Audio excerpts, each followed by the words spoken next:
Bulletin ముందుగా headlines చూద్దాం. చెరువుగట్టు బ్రహ్మోత్సవాలకు భారీ ఏర్పాట్లు.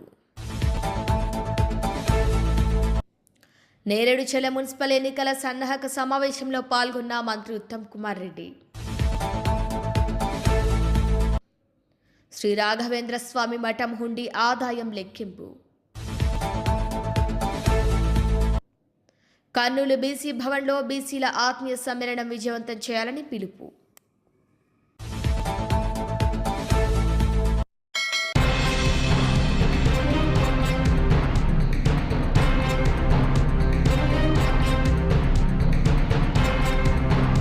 ఇరవై 25న కర్నూలు నగరంలోని బీసీ భవన్లో జరగనున్న జాతీయ బీసీల సంఘం ఆత్మీయ సమ్మేళనాన్ని కలిసికట్టుగా జయప్రదం చేయాలని రాష్ట్ర నాయి బ్రాహ్మణ సంఘం స్టేట్ డైరెక్టర్ వెంకట రాంబాబు, రాష్ట్ర బీసీ సెల్ ప్రచార కార్యదర్శి వేంపేట రాంబాబు పిలుపునిచ్చారు.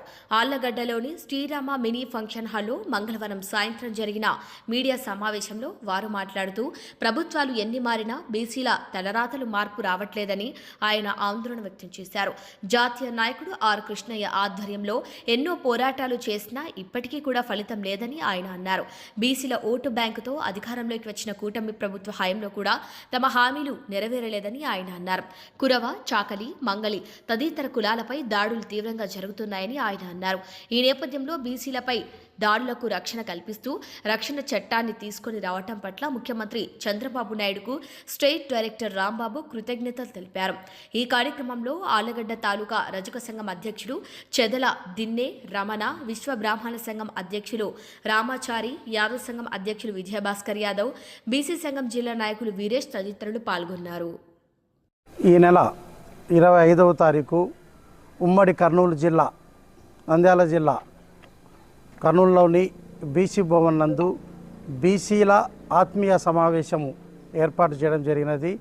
దానికి ఈరోజు ఆర్లగడ్డకు వచ్చి ఆర్లగడ్డలో బీసీ సోదరులందరితో కలుపుకొని బీసీ రమణ గారు అయితేనేమి, రామాక్షి అయితేనేమి, తర్వాత బాలవిష అయితేనేమి, సురేష్, తర్వాత వీళ్ళందరితో కలిపి ఆర్లగడ్డ నియోజకవర్గంలో కరపత్రం రిలీజ్ చేయడం జరిగినది. ఈ నెల 25వ తారీఖు ఆదివారము కర్నూలు, నంద్యాల ఉమ్మడి కర్నూలు జిల్లా బీసీల ఆత్మీయ సమావేశము బీసీ భవన్ నందు ఉదయం 10 గంటలకు జరుగును. రాష్ట్రంలో బీసీలకు చట్టసభలలో రిజర్వేషన్ కల్పించాలని, అదేవిధంగా బీసీల ఉద్యోగాలలో రిజర్వేషన్లను కల్పించాలని చెప్పేసి ఈ చర్చా వేదికపై ప్రధానంగా మాట్లాడుకోవడం జరుగుతుంది. అదేవిధంగా వచ్చే నెల ఫిబ్రవరి 8వ తారీఖున జాతీయ రాష్ట్ర స్థాయి సమావేశం కూడా విజయవాడలో ఏర్పాటు చేయడం జరుగుతున్నది. కావున ఆర్లగడ్డ నియోజకవర్గం సంబంధించిన బీసీ సోదరులందరూ రేపు 25వ తారీఖు కర్నూలు బీసీ భవన్ నందు జరుగు బీసీల ఆత్మీయ సమావేశానికి హాజరు కావాల్సిందిగా కోరడం జరుగుతున్నది. నా పేరు పాలకవీటి విజయ్ కుమార్, జాతీయ బీసీ సంక్షేమ సంఘం రాష్ట్ర ఆర్గనైజ్ సెక్రటరీ, అదేవిధంగా నాయి బ్రాహ్మణ కార్పొరేషన్ రాష్ట్ర డైరెక్టర్. జాతీయ బీసీ సంక్షేమ ఆధ్వర్యంలోని రేపు జరగబోయే జాతీయ బీసీ సంక్షేమ సంఘం ఆత్మీయ సమావేశం 20వ తారీఖు జరుగుతుంది కర్నూలు నగరంలోని బీసీ భవన్లో.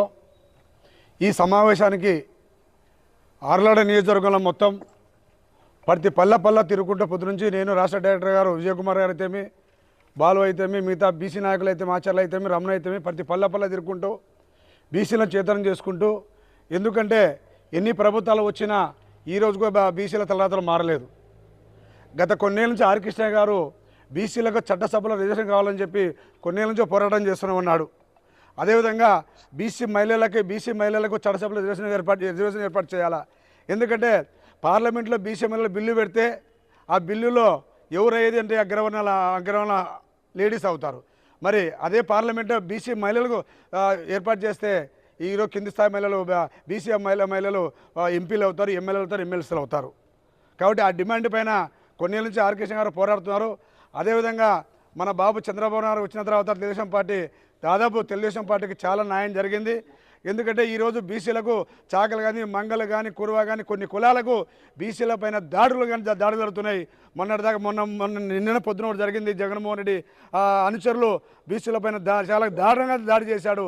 చావు బతుకున్న పరిస్థితుల్లో ఉంది. ఈ అగ్రవర్ణ దాడులు చాలా జరుగుతున్నాయి కాబట్టి రక్షణ చట్టం తేవడం చాలా సంతోషం.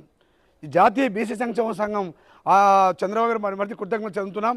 అదేవిధంగా అయ్యా బాబు గారు బీసీల కురుతులకు సంబంధించిన బడ్జెట్ గతంలో 2,200 కోట్లు విడుదల చేశారు. ఆ విడుదల ఆగిపోయింది. దయచేసి రేపు బడ్జెట్లో ఉన్న బీసీలకు ఖచ్చితంగా ఆ 2,000 కోట్లు రిలీజ్ చేస్తే బీసీలు బాగుపడతాం. ఎందుకంటే మీరే చెప్తున్నారు తెలుగుదేశం పార్టీ బీసీల పార్టీ అంటున్నారు కాబట్టి ఆ బీసీల పార్టీ కాబట్టి బీసీలకు న్యాయం చేయండి. న్యాయం చేస్తే బాగుంటుంది. అదేవిధంగా రక్షణ చట్టం కాలేజీలలో ఖచ్చితంగా ఫీజులు మీరు కట్టాలని ఎన్నిక పంపడం జరుగుతుంది. చేతులేసి మొక్కుతున్నాం మీ ముఖ్యమంత్రి గారు. ఖచ్చితంగా బీసీ పిల్లలు ఖచ్చితంగా ఫీజు రిమెంట్స్ బకాయిలు కాలేజీలకు వచ్చి మా బీసీ పిల్లలకు ఖచ్చితంగా పదవ చదువులు చదివించుకొని కలెక్టర్లు కావాలా, అమెరికా కావాలా. మీరు విదేశీ విద్య కూడా పెట్టారు, విదేశీ విద్యా పథకం పెట్టారు. ఆ విదేశీ విద్య కూడా ఏర్పాటు చేయండి.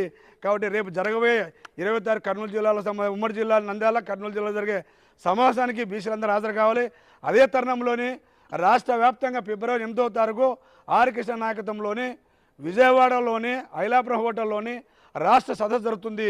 ఈ సదస్సు కూడా అందరూ హాజరు కావాలని కోరుకుంటూ ఒక ముఖ్యం అందరూ రాజకీయ పార్టీలకు చెప్తున్నాను. అయ్యా మీరు అడిగేది బీసీలు ఓట్లాడుతున్నారు కానీ బీసీలను దొక్కుతున్నారు. బీసీలను దొక్కితే మీ పత్రం రాజకీయ పత్రం ఖచ్చితంగా ఉంటుంది కాబట్టి బీసీలను గుర్తించుకోండి. ఏ రాజకీయ పార్టీలు ఎలక్షన్ల ముందు బీసీలు ఆడతారు, ఆ ఎలక్షన్ అయిపోయిన తర్వాత బీసీలకు మర్చిపోతారు, జెండాలు మోపిస్తారు, మా అజెండా అడుగుతాను. అదేవిధంగా బీసీ కార్పొరేషన్ నిధులు వచ్చి దాదాపు 18 నెలలు అయింది. కార్పొరేషన్ నిధులు ఇవ్వండి. గతంలో జగన్మోహన్ రెడ్డి గారు నిధులు ఇవ్వక చాలా ఇబ్బంది పెట్టారు. ఆ తరుణం లేకుండా బీసీ కార్పొరేషన్లకు నిధులు ఇచ్చి మాకు ఖచ్చితంగా ఆర్థిక విధానంలో బీసీలు న్యాయం చేయాలని కోరుకుంటూ నా పేరు రాంబాబు, జాతీయ బీసీ సంక్షేమ సంఘం.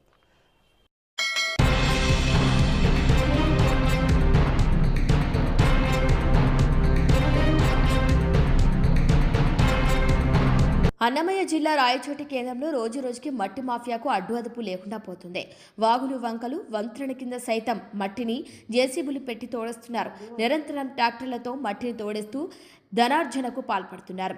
సంక్రాంతి సెలవుల నేపథ్యంలో అధికారులు సెలవుల్లో ఉంటారని కొంతమంది మట్టి మాఫియా జేసీబీ ట్రాక్టర్లతో రహదారి పక్కన ఉన్న మాండవ్య నదిలో మట్టిని యథేచ్ఛగా తోలుతున్నారని మీడియా విజువల్స్ తీస్తుండగా అది గమనించిన మట్టి అక్రమదారులు జేసీబీ ట్రాక్టర్లతో పరారయ్యారు. అంతలో చేరుకున్న ట్రాక్టర్ల యజమాని మీడియా వారిని ప్రలోభాలకు గురిచేసే ప్రయత్నం చేసి విఫలమయ్యేసరికి జారుకున్నారు.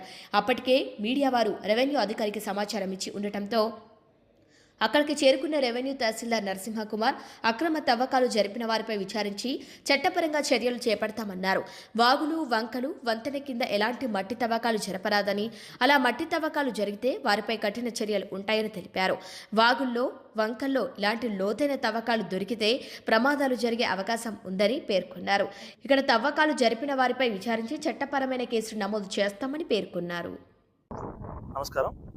ఈరోజు నాకు విలేకరుల ద్వారా అందిన సమాచారం మేరకు రాయచోట్లోని గాల్వీడ్ రోడ్లో, అంటే మన మదనపల్లికి కలెక్టరేట్కి లింక్ కలుపుతున్నటువంటి రోడ్లో 252 హైవే పైన 252 సర్వే నెంబర్ వావుపురం బోగా ఉన్నటువంటి సర్వే నెంబర్ నందు మట్టి తోలుతున్నారనే ఇన్ఫర్మేషన్ లభించడంతో నేను కార్యాలయం నుంచి హుటాహుటికి రావడం జరిగింది. నేను వచ్చే తరుణంలో నా బండికి ఎదురుగా అతను బైక్లో వెళ్ళిపోవడం జరిగింది. ఈ మట్టి ఎవరైతే తోలుతున్నారో ఆ వ్యక్తి, అతని గురించి విచారణ చేస్తున్నాము. ఇక్కడ వాగుపురం బొక్కలో దాదాపు ఈ పండగ సమయంలో ఇక్కడికి వచ్చి విచారణ చేసిన తర్వాత చాలా వరకు బాగా గుంతలు తవ్వి మట్టి తీసినట్టు తెలుస్తూ ఉంది. మేము చాలా వరకు అందరికీ కూడా ఇప్పటికే చాలా స్ట్రిక్ట్ వార్నింగ్స్ ఇవ్వడం జరిగింది. వాగుపురం వాగుల్లో కానీ వంకల్లో కానీ ఎవరన్నా మట్టి తోలితే దానికి చాలా ఇబ్బంది పడుతుందని, దానికి ఖచ్చితంగా చర్యలు తీసుకుంటామని చెప్పడం జరిగింది. అయినా కూడా మా మాటలు పెడచవని పెట్టి ఇక్కడ ఈ విధంగా చేయడం అనేది చాలా స్ట్రిక్ట్గా యాక్షన్ తీసుకుంటాం వీటిపైన. ఆ వ్యక్తిని మేము చూడడం జరిగింది. అతను ఎవరో ఎంక్వైరీ చేస్తున్నాం. అతని పైన ఏ విధంగా కేసులు పెట్టాలి, ఏం కాదు దాని మీద ఆలోచిస్తాం. ఇక్కడ మట్టి తోలినట్టు కూడా ఆనవాళ్ళు చాలా క్లియర్గా కనపడుతున్నాయి. ట్రాక్టర్ గుర్తులు కానీ ఇట్లా ఈ విషయాలన్నీ కూడా చాలా క్లియర్గా ఎక్స్పోజ్ అవుతూ ఉన్నాయి. ఎండ్లపల్లి నుంచి ఒక వ్యక్తి ఈ విధంగా ఇక్కడ చేస్తుంటే మేము కనుక్కున్నాం సార్ అని చెప్పడం జరిగింది. చట్టపరమైన చర్యలు కూడా తీసుకోవడానికి సిద్ధమవుతామని ఈ వేదిక ద్వారా తెలియజేస్తున్నాం. Thank you. వెంటనే వాళ్ళపై క్రిమినల్ కేసులు నమోదు చేస్తాం. వాగుపురం బోకులు వంకలు ఇవన్నీ గ్రీన్ బెల్ట్ కిందకు వస్తాయి. గ్రీన్ బెల్ట్లో ఈ విధంగా తవ్వకాలు చూడడం వల్ల రేపొద్దున ఇప్పుడున్న వాగు వంకలు నిండినప్పుడు ప్రమాదాలు జరిగే ఆవశ్యకత ఎంతైనా ఉంటుంది కాబట్టి వాటిని ఎప్పటికప్పుడు ఎరాడికేట్ చేయాలి. వాగుల్లో వంకల్లో ఎక్కడ కూడా ఈ మట్టి తవ్వకాలు జరగకూడదని చెప్పి గౌరవనీయులు జిల్లా సర్వోన్నతాధికారి వారు ఆదేశాలు జారీ చేస్తున్నారు. కాబట్టి ఎక్కడ కూడా వాగుల్లో వంకల్లో మేము ఈ విధంగా అక్రమ మట్టి తవ్వకాల మీద ఖచ్చితంగా ఉక్కుపాదం మోపుతాం. నో డౌట్ దీనిపైన కూడా ఖచ్చితంగా చర్య తీసుకోవడానికి యాక్షన్ తీసుకుంటాం. భూమి వాళ్ళది ఉన్నా కూడా వాళ్ళ భూమిలో వాళ్ళు చేసుకోవాలి తప్ప, లేదా ఎక్కడి నుంచన్నా వేరే చోటు నుంచి తెచ్చుకోవడానికి సిద్ధపడాలి తప్ప వాగు పొరంబోకులో వంక పొరంబోకులో చేయకూడదు. ఇది చాలా నేరం. ఎందుకంటే వాగులో ఈ విధంగా ఇంత గుంతలు తీసేసి ఆ విధంగా వదిలేయడం వల్ల రేపొద్దున నీరు రావడం జరుగుతుంది.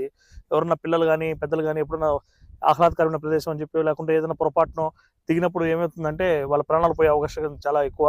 ఈ మధ్య మామూలుగా రోడ్లో మనకు వాగులు వంకాలు వచ్చినప్పుడే ఆ కాలంలో పడిపోయి మనుషులు చనిపోయే పరిస్థితి చూసాం. కాబట్టి ఇటువంటి విపత్తుపర పరిస్థితులన్నింటినీ అట్లా జరగకుండా ఉండాలంటే ఖచ్చితంగా వాటి మీద కఠిన చర్యలు తీసుకోవాలి. మేము తీసుకుంటాం. ఏదైనా సరే మట్టి తీసుకోవాలంటే మాత్రం వాటిపైన ఖచ్చితంగా పర్మిషన్స్ గ్యారంటీ ఇంపార్టెంట్. మైనింగ్ వాళ్ళ దగ్గర నుంచి పర్మిషన్ తీసుకొని చేసుకోవాలి. సో అట్లా జరగకుండా ఈ విధంగా ఇది చేయడం చాలా తప్పు, నేరం. దాని మీద మేము ఖచ్చితంగా చర్య తీసుకుంటాం.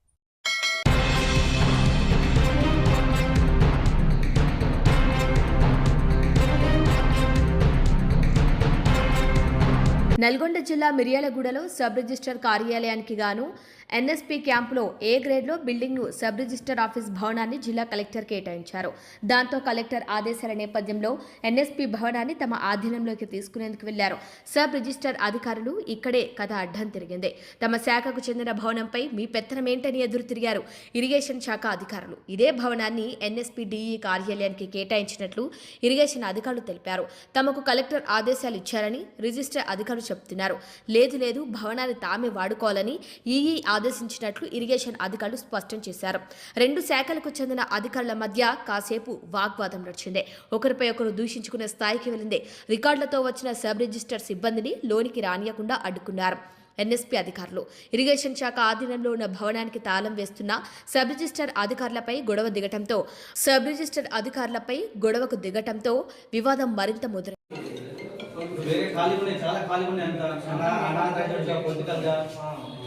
వేరే వాళ్ళు ఎవరెవరు ఉంటున్నారు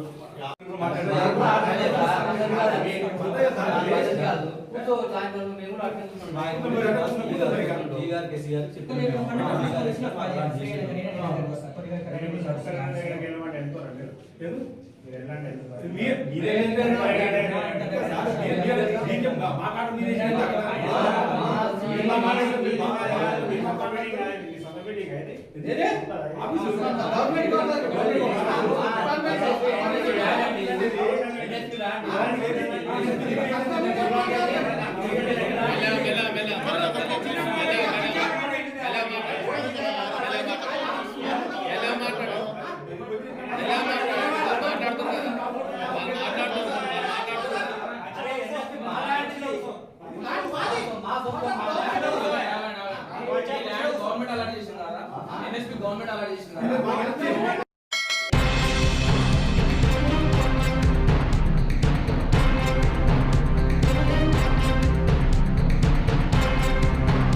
ప్రసిద్ధ పుణ్యక్షేత్రం మంత్రాలయం శ్రీ రాఘవేంద్ర స్వామి వారి మఠంకు భక్తుల కానుకల ద్వారా సమర్పించిన డిసెంబర్ నెల 22 రోజుల హుండీ ఆదాయాన్ని గురు రాజంగర భవన్లో లెక్కించారు. భక్తులు సమర్పించిన కానుకల ద్వారా 3,53,54,465 రూపాయల నగదు, 465 రూపాయల నగదు, బంగారం 32 గ్రాములు, వెండి 1278 గ్రాములు లెక్కించగా వచ్చినట్లు శ్రీమఠం మేనేజర్ ఎస్కే శ్రీనివాసరావు తెలిపారు. భక్తులు సమర్పించిన కానుకల ద్వారా వచ్చిన నగదును శ్రీ రాఘవేంద్ర స్వామి మఠం యొక్క అభివృద్ధి పనులకు భక్తులు సౌకర్యాల కోసం ఉపయోగిస్తామని శ్రీమఠం ఏఏఓ మాధవశెట్టి, శ్రీమఠం మేనేజర్లు ఎస్కే శ్రీనివాసరావు, వెంకటేష్ జోషి, సురేష్, శ్రీపతి ఆచార్యులు తెలిపారు.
మున్సిపల్ ఎన్నికలకు నోటిఫికేషన్ మరో 3-4 రోజుల్లో రావచ్చు. నేరేడుచర్ల మున్సిపాలిటీలో 15 వార్డులకు 15 వార్డులు కాంగ్రెస్ పార్టీ కైవసం చేసుకోవాలి. ఇక్కడ నాయకులు కార్యకర్తలు కలిసి గెలిచే అభ్యర్థులను ఎంచుకొని మొత్తం కాంగ్రెస్ పార్టీ కైవసం చేసుకునే దిశగా అడుగులు వేయాలి. నేరేడుచర్ల, పాలకవీడు మండలాల్లో గతంలో ఎన్నడూ జరగని అభివృద్ధి పనులు చేశాం. 5,000 ఎకరాల ఆయకట్టుకు నీళ్లందించే దిశగా నిర్మాణం చేపట్టిన లిఫ్ట్ను మరింత నిధులు మంజూరు చేపించి 10,000 ఎకరాల వరకు నీళ్లందించేలా నిర్ణయం తీసుకోవడం జరిగింది. ప్రజల సంక్షేమం కోసం అన్ని విధాలుగా ముందుకు వెళ్తున్నాం. రాష్ట్రంలోనే నెంబర్ 1 నియోజకవర్గంగా తీర్చిదిద్దేందుకు కృషి చేస్తున్నాం. రాష్ట్ర అభివృద్ధి కోసం 1 గంట కూడా వృధా చేయకుండా పనిచేస్తున్నాం. సివిల్ సప్లై విభాగంలో చరిత్ర సృష్టించే విధంగా పనిచేస్తున్నాం. కృష్ణా గోదావరి జలాల వినియోగంలో మనకు ఒక్క చుక్క కూడా నష్టం జరగకుండా పోరాటం చేస్తున్నాం. సాగర్ ఆయకట్టు పరిధిలో రికార్డు స్థాయిలో ఇవాళ పంటలు పండుతున్నాయి. అదేవిధంగా మద్దతు ధర ప్రకటించి వడ్లు కొంటున్నాం. ఇక్కడ ఈరోజు నేను మీ పట్టణం మండలం కాని వాళ్ళని ముందుగా 15 మంది అబ్జర్వర్లని ఈరోజు సాయంత్రం వరకు ప్రకటిస్తాను. మీరు ఎవరైతే కౌన్సిలర్ గా పోటీ చేయదలుచుకున్నారో దయచేసి దరఖాస్తు చేసుకోండి. ఈరోజు సాయంత్రం రేపు ఉదయం వరకు ఆ కార్యక్రమం పూర్తి కావాలి. ఆ అబ్జర్వర్లకి సరే కొంత వాళ్ళు న్యూట్రల్ గా ఉండాలని బయట నుంచి పెడుతున్నాం. కొంత ప్రతి వార్డులో గెలిచే విధంగా అంటే పూర్తిగా 100% వాళ్ళు చెప్పిందే చేస్తున్నాం కానీ వాళ్ళ నుంచి కొంత అంచనాలు తీసుకుంటాం. మరి మీరు పట్టణంలో మండలంలో పెద్దలందరూ కూడా ముందుకు 15కి 15 మంది బెస్ట్ అవైలబుల్ అందుబాటులో ఉండి పోటీకి సిద్ధంగా ఉన్న అభ్యర్థుల్లో బెస్ట్ పాసిబుల్ అభ్యర్థులని ఎంపిక చేసే పని ఇమ్మీడియట్ గా పూర్తి చేసుకుంటాం. అయితే మరి నాకు కొంతమంది ఇక్కడ కాదు హుజూర్ నగర్ లో మాట్లాడిన విషయం అంటే వాళ్ళు కొన్ని వార్డులు వాళ్ళు మేము యునానిమస్ చేసుకుంటామని చెప్పి వాళ్ళు కోరుకోవడం జరిగింది. అదంతా స్థానికంగా నేను ఆ వార్డులో ఉన్న పరిస్థితులు బట్టి మీరు ముందుకు పోండి. ప్రత్యేకమైన ఇదేం లేదు. అదేవిధంగా ఇతర పార్టీల పొత్తుతో విషయం కూడా మరి ఏ వార్డుకి ఆ వార్డులో మరి ఆ అభ్యర్థుల బట్టి డిసైడ్ చేయమని చెప్పి మేము రిక్వెస్ట్ చేస్తున్నాం. రాష్ట్ర పార్టీ నుంచి స్పెసిఫిక్ గా ఏం లేదు. స్థానికంగా ఆ వార్డులో ఆ మున్సిపాలిటీలో ఉన్న పరిస్థితిని బట్టి నిర్ణయం తీసుకోవాల్సిందిగా మరి మనందరం కూడా ఆ విధంగా ముందుకు పోదామని చెప్పి నేను ప్రకటిస్తాను. మరి నేరేడుచర్ల మున్సిపాలిటీకి నేను ఇక్కడ ఎమ్మెల్యే కాకముందు ఎమ్మెల్యే అయినాక ఏ విధంగా నేరేడుచర్ల మున్సిపాలిటీ మారిందో విలేకరు మిత్రులు మీరే దాన్ని అంచనా వేసి జనానికి తెలియజేసిన అవసరం ఉంది. నేరేడుచర్ల మున్సిపాలిటీపై నా దృష్టికి వచ్చిన అన్ని విషయాలపై దృష్టి పెట్టి నేరేడుచర్ల మున్సిపాలిటీ మరి వేగవంతంగా అభివృద్ధి చేయడానికి పలు కార్యక్రమాలు చెప్పినాం. ఇప్పుడు వెంకటరెడ్డి గారు చాలా విషయాలు చెప్పిండు. ఇంకొక 15 కోట్లు మంజూరై ఇప్పుడు టెండర్ ప్రక్రియ స్టేజ్ లో ఉంది. అది కూడా వెంటనే ఆ టెండర్ పూర్తి చేసి పనులు మొదలుపెట్టే విధంగా కృషి చేస్తాం. అదేవిధంగా నేరేడుచర్ల పాలకీడు మండలాల్లో గతంలో ఎవరు ఊహించని విధంగా మరి అభివృద్ధి కార్యక్రమాలు చేపట్టిన విషయం ఒక్కసారి నేను గుర్తు చేస్తాను. నిన్నటికి నిన్న పాలకీడు మండలంలో ఉన్న జాన్పాడ్ లిఫ్ట్ ఇరిగేషన్ స్కీమ్ కి విలేకరులకు నేను పూర్తి వివరాలు ఇస్తాను. వెంకయ్య గారు మీకు పంపిస్తే మీరు వాళ్ళకి ఇచ్చేసేయండి. మరి దాన్ని ఆ జాన్పాడ్ లిఫ్ట్ ఇరిగేషన్ స్కీమ్ కింద మరి ఇదివరకు 5,000 ఎకరాలకి ఆయకట్టుకి నీళ్లు అందించే విధంగా ఉంటే మొన్న మేడారంలో సాయంత్రం పూట జరిగిన కేబినెట్ మీటింగ్ లో నేను ముఖ్యమంత్రి గారిని ఉప ముఖ్యమంత్రిని నా కేబినెట్ గురించి ఒప్పించి అది 10,000 పైచిల్లర ఎకరాలకి ఆ యొక్క లిఫ్ట్ ఇరిగేషన్ మరి ఆ అంచనాలు పెంచి ఎక్కువ ఆయకట్టుకు నీళ్ళు వచ్చే విధంగా చేస్తున్నాం. అదేవిధంగా జాన్పాడ్ మేజర్ కి, ముత్యాల మేజర్ కి, కోదాడులో ఉన్న R9 లిఫ్ట్ ఇరిగేషన్ స్కీమ్ కూడా మరింత ఈ కాలువల విషయంలో లైనింగ్ కి, అదేవిధంగా ఈ 2 లిఫ్ట్ల సమర్థత పెంచుతూ ఎక్కువ ఆయకట్టు పెంచే విధంగా కొత్త అంచనాలు రివైజ్ ఎస్టిమేట్స్ మంజూరు చేయడం జరిగింది క్యాబినెట్. ఇప్పుడు ఇవన్నీ కలిపి జాన్పాడ్ లిఫ్ట్ ఇరిగేషన్ స్కీమ్ పెట్టడానికి అదనంగా 181 కోట్లు మంజూరు చేయించి 10,000 ఎకరాల ఆయకట్టుకి మరి ముందుకు పోతుంది.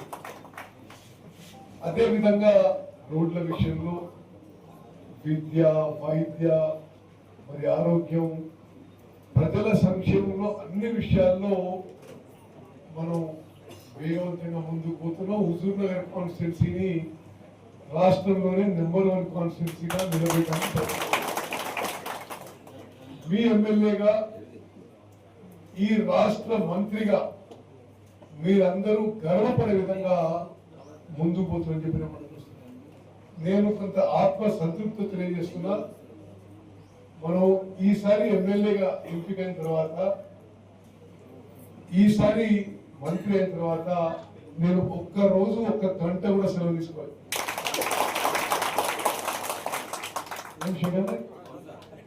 ఒక్క రోజు 1 గంట కూడా. సరే మీరు అందరూ ఎక్కువ తిరిగి వస్తే అప్పుడప్పుడు ఇరిటేట్ అయితే అవసరమో, కానీ ఒక్క రోజు కూడా వాస్తవంగా ఈ రోజు కూడా నాకు ఒక అనారోగ్యంగా ఉన్నా పొద్దున పోదామవుతుంది అనుకున్నా, మీరు అందరూ మీట్ చేస్తారని చెప్పి కొంత సిక్ ఉన్నా సరే బయలుదేరు. మరి నిరంతరం మన ప్రాంతం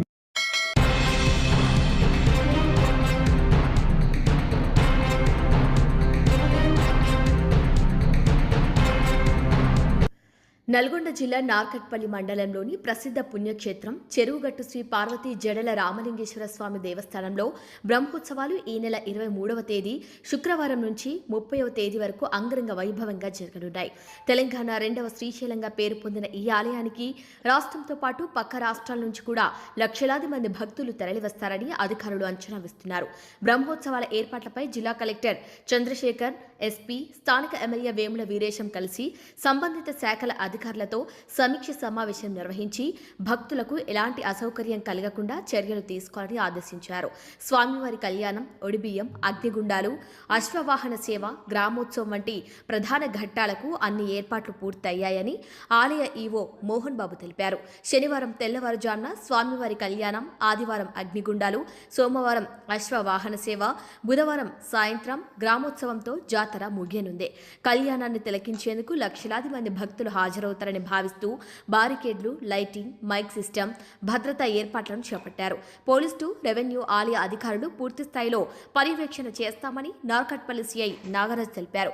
అయితే కోట్లలో ఆదాయం వచ్చే ఈ దేవస్థానంలో భక్తులకు కనీస సౌకర్యాలు కల్పించడంలో దేవాదాయ శాఖ విఫలమవుతోందని భక్తులు ఆగ్రహం వ్యక్తం చేస్తున్నారు. ముఖ్యంగా ఘాట్ రోడ్డుపై ట్రాఫిక్ సమస్య తీవ్రంగా ఉండటంతో జాతర అమావాస్య రోజులో గంటలు తరబడి వాహనాలు నిలిచిపోతున్నాయని చెబుతున్నారు. తాగునీరు, మరుగుదొడ్ల సౌకర్యాలు లేక మహిళలు, వృద్ధులు తీవ్ర ఇబ్బందులు ఎదుర్కొంటున్నారని భక్తులు వాపోతున్నారు. ఇప్పటికైనా సంబంధిత అధికారులు స్పందించి భక్తులకు మౌలిక సదుపాయాలు మెరుగుపరచాలని భక్తులు కోరుతున్నారు.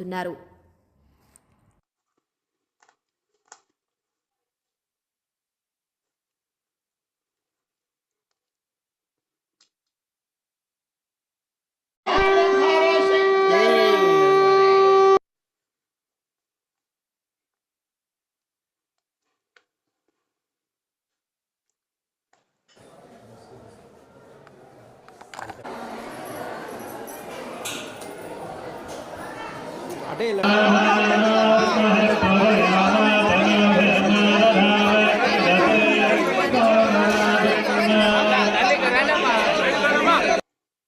Come on.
బులెటిన్ ముగించే ముందు హెడ్లైన్స్ మరొకసారి.